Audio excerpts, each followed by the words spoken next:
আজকের ভিডিওতে আমরা কালি লিনাক্সের টার্মিনালের কিছু শর্টকাটস দেখব অ্যান্ড ইনসাইটস ফাইলের মধ্যে থেকে কিভাবে আপনি একটা ওয়ার্ডকে খুঁজে বের করতে পারবেন, হোক সেটা একটা ডিরেক্টরির ভিতরে, হোক সেটা একটা ফোল্ডারের ভিতরে, হোক সেটা একটা ফাইলের ভিতরে। তো একটা ওয়ার্ড যদি আপনি খুঁজতে চান, সেটা হোক একটা ফাইলের মধ্যে বা একটা ডিরেক্টরির মধ্যে, আমরা পুরো ডিরেক্টরিটা একটা স্ক্যান করে কিভাবে একটা ওয়ার্ড খুঁজে বের করব বা ফাইন্ড করব, সেটাই আমরা আজকে দেখব।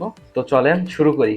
তো প্রথমে আমরা যে কমান্ডগুলো দেখব সেগুলো হচ্ছে সার্চিং ইনসাইড ফাইলস। ঠিক আছে, আমরা যে ইনসাইড ফাইলসগুলো আছে সেগুলো কিভাবে সার্চ করতে পারবো সেটাই দেখবো। ওকে, সো আমাদের প্রথমে যে কমান্ডটা আসে সেটা হচ্ছে গ্রিপ। ঠিক আছে, তারপর হচ্ছে ওয়ার্ড, তারপর হচ্ছে ফাইল ডট টিএক্সটি। এই গ্রিপ কমান্ডের মাধ্যমে আপনি একটা ওয়ার্ড খুঁজবেন, আর যে ওয়ার্ডটা খুঁজতে চান সেই ওয়ার্ডটা এখানে বসাবেন। দেন হচ্ছে যে ফাইলের মধ্যে খুঁজতে চান, ধরেন আপনার একটা বড় একটা ফাইল আছে, সেটার মধ্যে আপনি একটা ওয়ার্ড খুঁজতে চান। ঠিক আছে, যেটা আপনি খালি চোখে খুঁজে পাচ্ছেন না, আপনার এটা সার্চ করে দেখা লাগবে। তাই এটা আপনি ইজিলি সার্চ করে দেখতে পারবেন জাস্ট এই কমান্ডটা ইউজ করে। এত কথা না বাড়াই, আসেন আমরা একটু প্র্যাকটিক্যালি দেখি। ওকে, সো প্রথমে আমরা একটা ডিরেক্টরি ক্রিয়েট করে নিই, যেটার নাম দিব হচ্ছে, আজকে আমাদের যেহেতু ডে 7, তাই ডে 7 এর নামটা দিলাম। ওকে, ডে 7। তারপরে ডে 7 এর ভিতরে আমরা যদি ঢুকি সিডি ডে 7। ওকে, আমরা যদি ডে 7 এর ভিতরে ঢুকে পড়লাম। এখন আমরা কি করব, জাস্ট আমরা করব কি একটা ফাইল ক্রিয়েট করব, টাচ 7.txt। ওকে, এন্টার। আমরা যদি ফাইলটা ওপেন করতে চাই, ন্যানো 7.txt।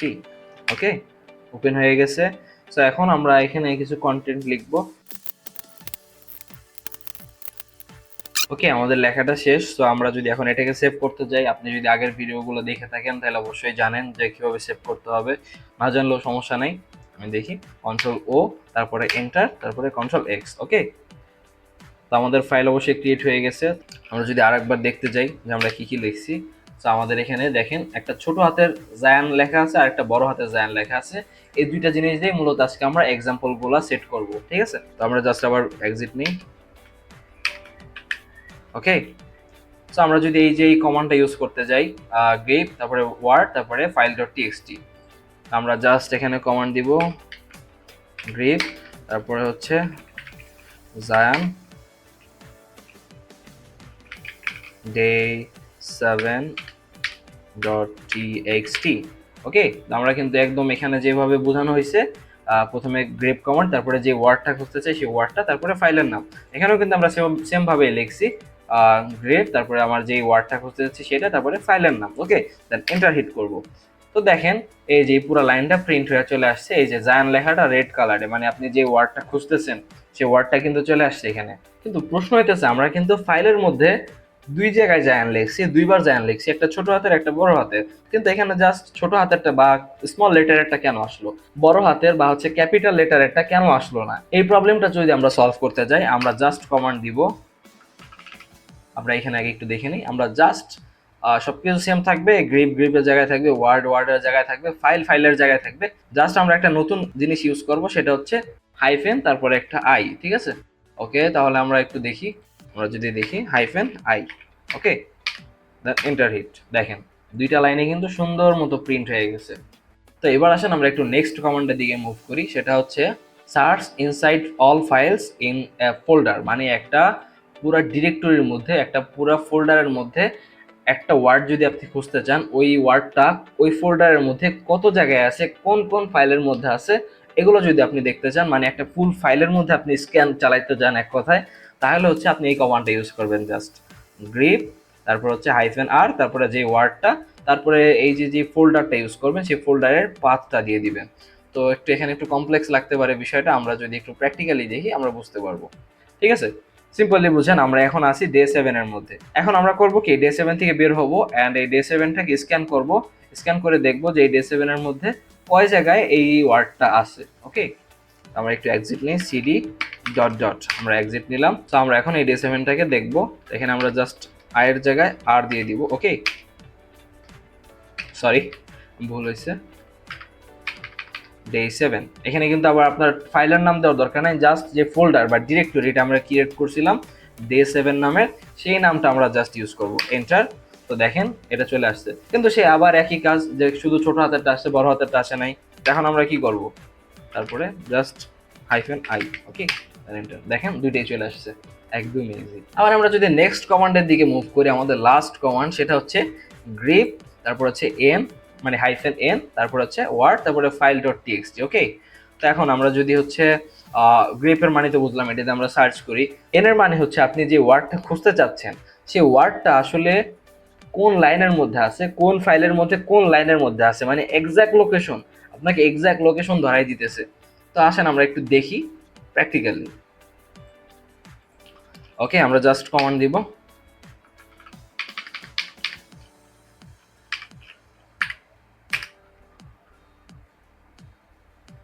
ওকে সরি, এখানে আমাদের হচ্ছে ফাইলের ভিতরে গিয়ে তারপরে দেখতে হবে সিডি day7, ওকে। সো আমরা যদি এর ভিতরে এসে কমান্ডটা দিই day7.txt, ওকে, মানে হচ্ছে আমরা যে ফাইলটা স্ক্যান করার জন্য এই কমান্ডটা। তো দেখেন এই ফাইলের মধ্যে এই ওয়ার্ডটা 1 নাম্বার লাইনে আছে, এই যে 1 নাম্বার লাইন প্রিন্ট হয়ে গেছে। তো এখন তো আবার সেই আগের কাজ, তো এখন তো সে আবার আগের মতো হয়ে গেল, যে এখানে জাস্ট হচ্ছে ছোট হাতে চলে আসছে। এখন আপনি কি করবেন, জাস্ট আপনি আশা করি বুঝতে পারছেন এতক্ষণে, -i, ওকে, এন্ড এন্টার, দুইটাই চলে আসছে, একটা 1 নাম্বার লাইনে, একটা 3 নাম্বার লাইনে।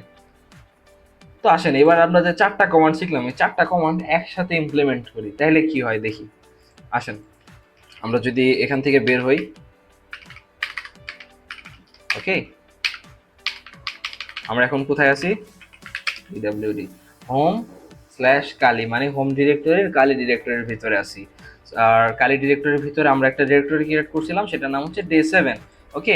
আমরা এখন ফুল day7টার স্ক্যান করব, অ্যান্ড day7 এর মধ্যে এই নামটা কয়বার আছে, কয় জায়গায় আছে, কোন কোন লাইনে আছে, ঠিক আছে, এই সব দেখবো আমরা।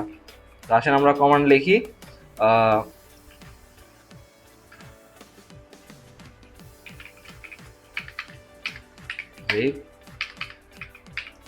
তারপর হচ্ছে আমরা প্রথমেই লিখবো হচ্ছে -r, ঠিক আছে, এই যে এর জন্য -r, ঠিক আছে। তারপরে আমরা কমান্ড দিব হচ্ছে -n, তারপরে আমরা কমান্ড দিব -i, ওকে, -r, তারপরে -n, তারপর হচ্ছে -i, ওকে। তারপর হচ্ছে তারপরে আমরা যেই ওয়ার্ডটা খুঁজতে যাচ্ছি সেই ওয়ার্ডের নাম জায়ান, তারপর হচ্ছে লোকেশন, তারপর হচ্ছে আর ফুল লোকেশনটা দিয়ে দিতে হবে আপনাকে, day7, ওকে। তো দেখেন আপনার কোন লেখাটা কোন ফাইলের মধ্যে কোন লাইনে আছে, মানে সব এক কমান্ডের মধ্যে আপনি দেখতে পারতেছেন। আপনি যদি উইন্ডোজের মধ্যে এই কাজ করতে চাইতেন, উইন্ডোজ এক্সপ্লোরারে যেতেন, তারপরে এখানে সার্চ করতেন, ঘুরতো, কিন্তু আপনি জাস্ট ফাইলের নামটা আনতে পারতেন, কিন্তু কোনো ওয়ার্ডের নাম কিন্তু আপনি এভাবে আনতে পারতেন না। সো আশা করি আপনি আজকের ক্লাসটা বুঝতে পারছেন, কোনো সমস্যা হয় নাই।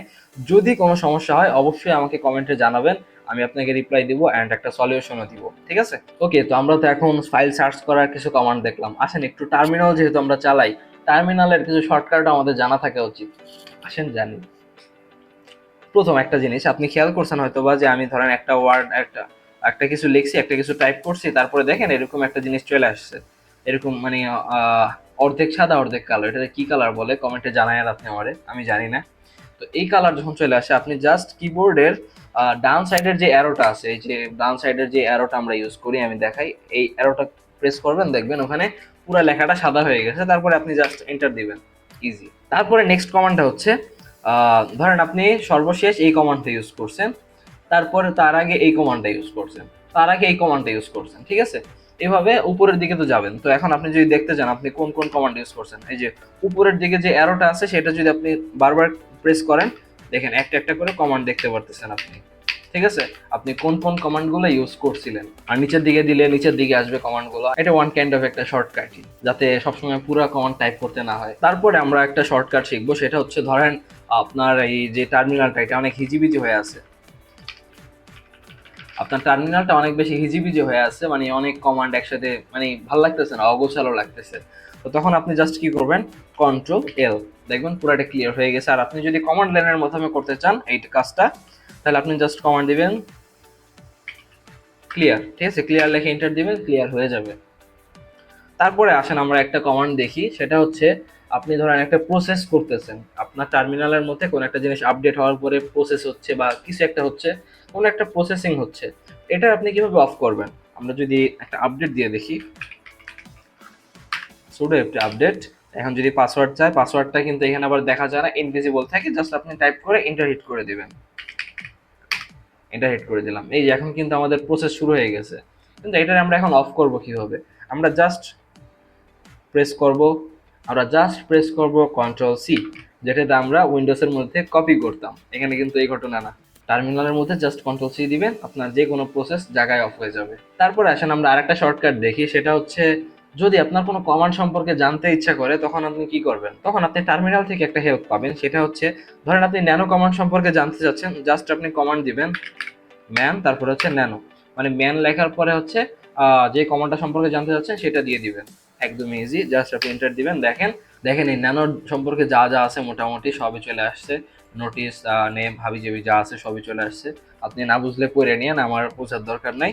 এখন আসে এখানে তো নতুন একটা ইন্টারফেস চলে আসলো, এখন এখান থেকে আমি বেরোবো কিভাবে? এখানে দেখেন লেখা আছে সুন্দর মতো, প্রেস এইচ ফর হেল্প। আপনার যদি হেল্প লাগে তাহলে আপনি এইচ প্রেস করবেন কিবোর্ডে, আর যদি আপনি বের হয়ে যেতে চান তাহলে, মানে কোয়াইট করতে চান, তাহলে আপনি জাস্ট কিউ কিউ প্রেস করবেন। আমরা জাস্ট কিউ প্রেস করতেছি, আমরা এক্সিট নিয়ে নিছি, একদম ইজি, তাই না? সো আসেন এবার আর একটা মজার কমান্ড, সেটা হচ্ছে আপনি যদি টার্মিনালের মাধ্যমে কমান্ড দিয়ে পুরা হচ্ছে আপনার কালি লিনাক্সের যে পিসিটা আছে সেটা যদি আপনি অফ করতে চান, আপনি জাস্ট কমান্ড দিবেন power of. Okay, power of, enter দিলে কিন্তু অফ হয়ে যাবে, বুঝছেন? এন্টার, অফ হয়ে গেছে। ওকে, তো আমাদের তো ডে 7 এর ভিডিও আপলোড হয়ে গেছে। সো এখন যদি আপনি চান যে হচ্ছে আপনার কোনো সমস্যা আছে বা আপনার কোনো প্রবলেম হচ্ছে বা আপনার কোনো কোনো ইস্যু হয়েছে এই কয়েকদিনে, তো আপনি যদি আমাকে কমেন্টে জানান যে আপনার কি কোনো লাইভ সাপোর্ট দরকার কিনা, তাহলে হচ্ছে আমি একদিন একটা লাইভ ক্লাস অ্যারেঞ্জ করি, যেখানে আমি লাইভে আসলাম, আপনার যদি কোনো কোশ্চেন থাকে আপনি আমাকে সরাসরি করতে পারলেন। বিষয়টা কেমন হয় আপনি কমেন্টে জানান আমাকে। তো দেখা হচ্ছে নেক্সট ভিডিওতে। আল্লাহ হাফেজ।